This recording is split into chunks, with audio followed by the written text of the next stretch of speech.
responsable, selon le conseil scientifique, de l'absence d'un tiers des enseignants en France. 12 millions d'élèves sont de retour en classe ce matin avec un nouveau protocole.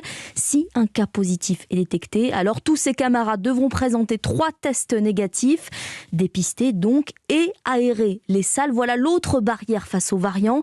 À peine 20% des écoles sont pourtant équipées de capteurs de CO2.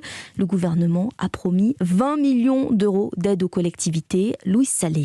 C'est 35 000 € pour la mairie de Bastia. On avait entendu parler d'une somme qui était allouée justement à la mise en place de ces capteurs, mais nous n'avons aucune nouvelle concernant les modalités d'accès à ces subventions. Ivana Polizini est adjointe au maire de Bastia, chargée de l'éducation. Ces capteurs de CO2 sont aussi la hantise de la maire de Savigny-le-Temple en Seine-et-Marne, Marilyn Pichery. Elle ne peut pas se permettre d'installer des capteurs dans chaque classe, chacun de ces dispositifs coûtant plus d'une centaine d'euros. Il y a eu effectivement 20 millions d'euros d'aide qui ont été énoncés par le gouvernement à l'automne et le montant de l'aide n'est pas suffisant, 50 € par capteur. Résultat, des professeurs impuissants pour affronter Omicron et délaissés par des autorités qui ne s'entendent pas. Sophie Vénétité est secrétaire générale d'un syndicat enseignant du secondaire. Collectivités territoriales et État se renvoient la balle en se disant à chaque fois que c'est à l'autre de faire. Et pendant ce temps-là, nous on est au milieu de ce jeu de ping-pong et les jours passent, les mois passent sans que la qualité de l'air ne soit améliorée. Pas de capteur pour cette rentrée, ni de système de ventilation, de purification ou de recyclage de l'air. Seules des fenêtres ouvertes serviront de rempart aux variants. Les précisions pour Europe 1 de Louise Salé.